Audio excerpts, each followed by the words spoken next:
फटाफट कुछ क्वेश्चन देखते हैं। ये एडवांस का क्वेश्चन है। तो एक्चुअली देखो, सारा क्वेश्चन एडवांस का, मेंस का, नहीं तो टीसी एग्जाम का, नहीं तो एम्स का, नहीं तो नीट का है। बाहर का क्वेश्चन मैं लेता नहीं हूँ, ठीक है। लेके उल्टा सीधा ट्रिक दिखा के क्वेश्चन करने का शौक नहीं है मेरा। तो फर्स्ट क्वेश्चन देखो। फर्स्ट क्वेश्चन है कि एक पल्स है। पल्स मतलब पूरा वेव नहीं है, एक पार्ट है वेव का, जस्ट एक ऐसा, ठीक है। तो वेव जो पावर 30 नैनो NW क्या कहते हैं, मतलब नैनो वाट्स कैरी कर रहा है, ओके। और ड्यूरेशन ऑफ पल्स है 100 Newton/सेकेंड।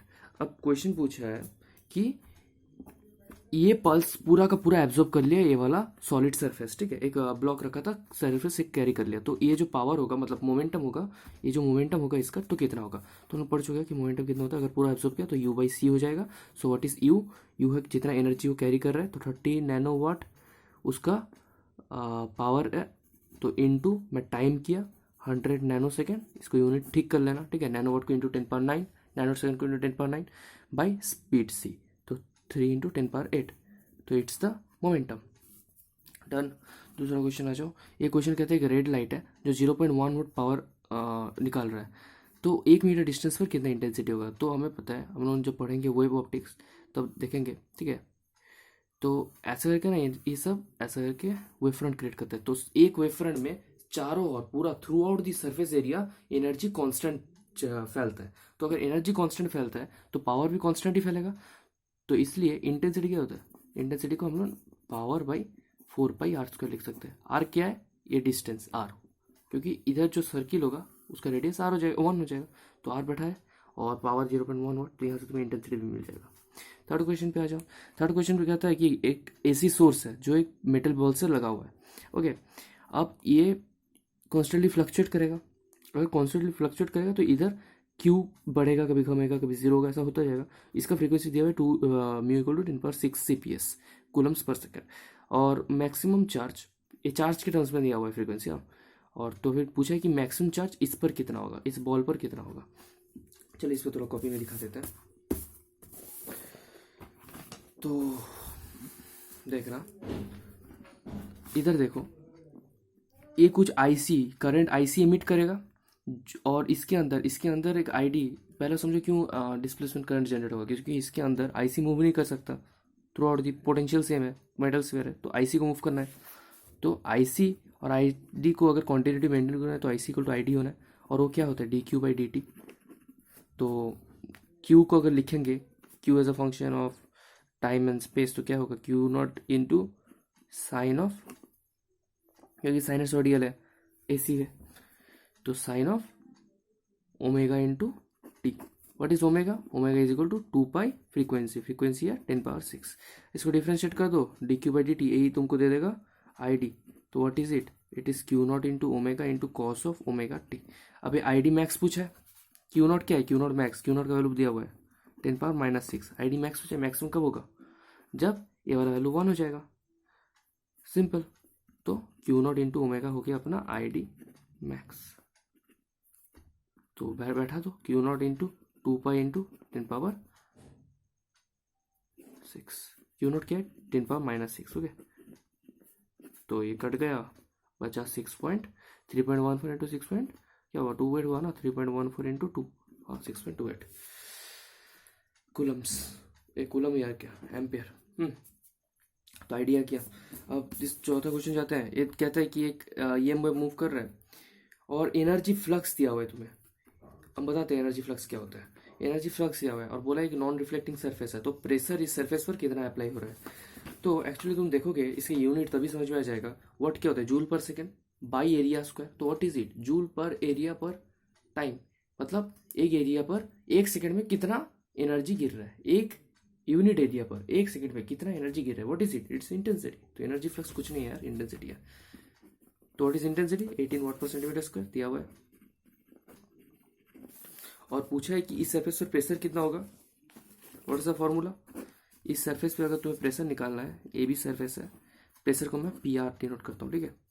मोमेंटम ऐसा, पावर ऐसा, प्रेशर ऐसा, ओके। तो प्रेशर कितना होगा, PR इज इक्वल टू, क्योंकि नॉन रिफ्लेक्टिंग सरफेस है तो कोई प्रॉब्लम नहीं है, सिंपली जाके इधर टकरा जाएगा।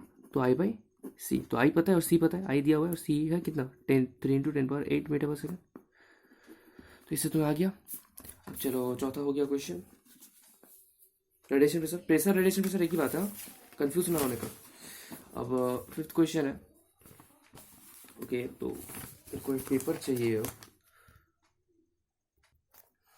ये क्वेश्चन क्या है कि एक कंडक्शन करंट है, ओके, और एक कैपेसिटर है। तो कंडक्शन करंट के चलते इधर कुछ क्यू एनर्जी चार्ज डिपॉजिट पड़ रहा है। तो पूछा है कि आईडी कितना होगा। ये बहुत आसान क्वेश्चन है एक्चुअली, ये हम लोग कर चुके हैं। ठीक है, तो ये क्या है, क्यू इक्वल टू फंक्शन दिया है Q not into sine of 2 pi mu T. हाँ, तो आईडी क्या होगा इसका डिफरेंशिएशन, तो Q not into 2 pi mu cos of 2 pi mu T. Differentiation obviously, क्योंकि आईडी और आईसी सेम होना है, कंटिन्यूटी अगर मेंटेन करना है। और आईसी कितना है, कितना चार्ज इस पर डिपॉजिट पड़ रहा है, rate of change of charge, तो है D Q by D T, वो D Q by D T. तो आईडी को भी same D Q by D T होना है। और अगर कोई पूछ दे कि आईसी क्या है, भैया सेम चीज़ है। ओके, और सिक्स क्वेश्चन पे आ जाओ। सिक्स क्वेश्चन पूछता है, सेम एनर्जी फ्लक्स दिया है तुम्हें, और अब क्या है बोला कि रिफ्लेक्टिव सरफेस है। ओके, अब तेरे को एनर्जी दिया हुआ है, एरिया दिया हुआ है इस सरफेस का, और पूछा है कि एफ एवरेज कितना होगा। तो ये निकालने के लिए चलो यहीं पर करते हैं। देख, एनर्जी दिया मतलब आई मेरे को दिया हुआ है कितना, 25 इंटू 10⁴ वाट पर मीटर स्क्वायर, और एरिया भी दिया हुआ है कितना, 15 सेंटीमीटर स्क्वायर। ओके, मतलब 15 इंटू 10⁻⁻⁴ मीटर स्क्वायर। अब एरिया अगर मेरे को दिया है ए बी सरफेस का, मेरे को इसके ऊपर फोर्स मांगा है, कितना फोर्स अप्लाई कर रहे हैं, रेडिएशन प्रेशर। अच्छा, फोर्स हम पढ़ा है क्या होता है, pressure into area, pressure into area. What is pressure इस केस में, क्योंकि रिफ्लेक्टिव सरफेस है तो रिफ्लेक्शन होगा, फिर घूम के आ जाएगा, तो प्रेशर क्या होगा, आई बाई सी होता है अगर ऑब्जर्व होता है, तो इस केस में 2I/C इंटू ए। अगर मैं नई रिजल्ट बताऊँ तो ये नोट कर लेना। हाँ, रिफ्लेक्शन पे 2I/C हो जाता है, तो ये हो जाता है 2IA/C। अब देख, सी पता है, आई भी पता है, ए भी पता है, हो गया सॉल्व, सिंपल क्वेश्चन। अब इस क्वेश्चन पे आ जाओ। ये क्वेश्चन पूछता है कि अगर एनर्जी ई है और रिफ्लेक्टिव परफेक्टली रिफ्लेक्टिव सरफेस है, EMF के लिए, ठीक है, EMF है जिसकी एनर्जी ई है, ये परफेक्टली रिफ्लेक्टिव सरफेस है, तो इस सरफेस पर मोमेंटम कितना होगा और फोर्स कितना होगा। ये भी सिंपल क्वेश्चन है। पहला तो सिंपल मोमेंटम का फॉर्मूला लिख ले, क्योंकि परफेक्टली रिफ्लेक्टिव सरफेस है, इसलिए मोमेंटम का फॉर्मूला क्या हो जाएगा, 2U/c। ओके, चलो इसके लिए एक पेज चाहिए अलग। हाँ, तो क्वेश्चन क्या था कि एक ऐसा ई एनर्जी इधर है और इधर मेरे को ए भी दिया हुआ है, और पूछा है कि सरफेस पर मोमेंटम कितना लगेगा, है ना। ये क्वेश्चन देख लिया मैंने, देख लिया क्वेश्चन। तो ये मोमेंटम, तो देख, क्योंकि ये परफेक्टली रिफ्लेक्टिव सरफेस है, PRS शॉर्ट फॉर्म्स, मजा आता है लिखने में, परफेक्टली रिफ्लेक्टिव सरफेस है, तो मोमेंटम 2U/c हो जाएगा, ये तो पता है। यू क्या है, टोटल एनर्जी जो इस सरफेस पर गिर रहा है, वो कितना है, ई है, तो आंसर है कि सिंपली 2E/c। आसान। अब फोर्स देख, आसान है आसान है। ओके, नहीं आ रहा है और उसको संदीप महेश्वरी जैसा, तो हो जाएगा क्या, P into A. Okay, force equal to P into A हो जाएगा, ये तो पता है हम लोग को। और what is P, P is reflective surface, 2I/C, 2I/C into A, तो 2 इंटू आई इंटू A/C। तो अब देख, आई को क्या लिख सकते हैं, आई को लिख सकते हैं E/ कितना एरिया इंटू कितना टाइम लगा इंटू A/C। ओके, ए कटा, तो यहाँ से निकला 2E/C डेल्टा टी। अब देखिए क्वेश्चन जो जिधर था दिया हुआ उसमें था कि हम लोग इसको निकाल सकते हैं कि नहीं, तो इधर को आंसर होगा कि नहीं, क्योंकि डेल्टा टी नहीं दिया हुआ है कि कितना टाइम लग रहा है इसमें गिरने के लिए।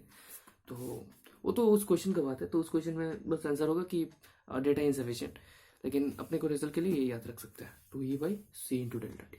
ओके, तो ऐसा मैं क्वेश्चन बार बार करता जाऊँगा, अच्छा अच्छा क्वेश्चन, ठीक है। कंसेप्चुअल क्वेश्चन करेंगे, कभी कभी डिस्क्रिप्टिव क्वेश्चन करेंगे। कॉन्सेप्चुअल क्वेश्चन में ना मज़ा आता है जब कॉन्सेप्ट में थोड़ा हेरा फेरी आ जाए और कुछ नया चीज़ सीखने को मिले, तो वो भी हम लोग करेंगे।